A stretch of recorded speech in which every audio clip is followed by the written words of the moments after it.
Баршаңызға сәлем достар.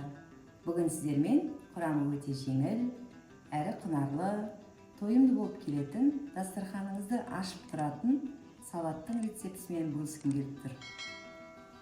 Салатымыздың құрамына ет кетеді. Бұны жіңішкелеп турап аламыз.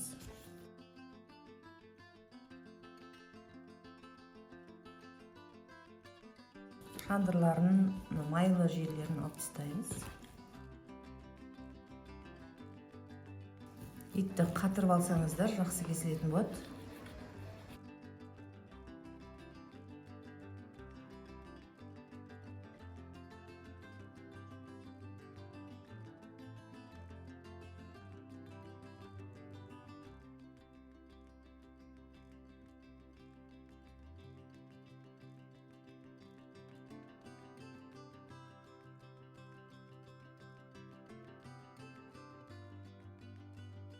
Осылай жіңішкелеп турап алған етімізді шамалы маринадтап, май құйып пісіріп алатын боламыз қуырып.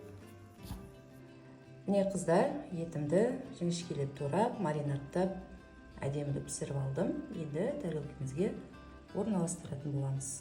Етті қалай тез пісіру үшін, қалай маринадтау керек екенін YouTube каналынан қарап алсаңыздар болады.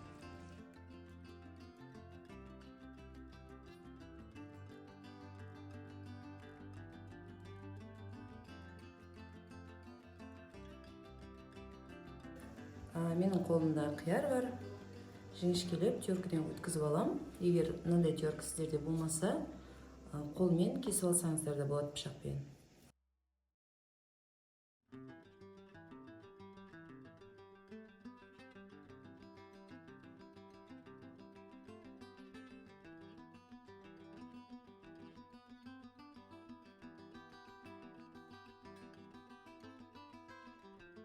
Менде бұнда салат жапырақтарын пайдаланар алдында 5-10 минутқа тұзды суға салып қойыңыздар.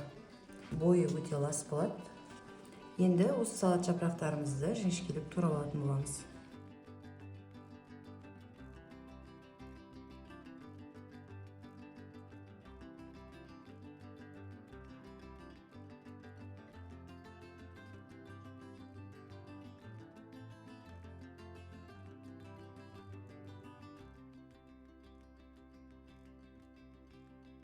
Салатымызға кукуруз қосатын боламыз.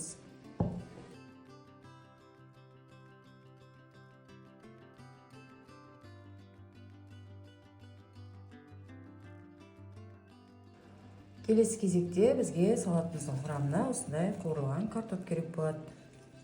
Міне өздеріңіз көріп тұрғандарыңыздай қышырлап, сап-сары болып, әп-әдемі болып пісті. Бұның қалай пісірілу жолын білгілеріңіз келсе, осы YouTube каналынан қарап шықсаңыздар болады. Енді дайын болып қалған салатымыздың құрамы осылай шықты.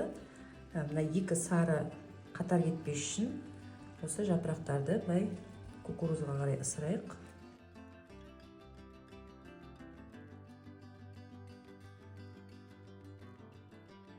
Ортасына майонез жібереміз салатымызды араластыру үшін.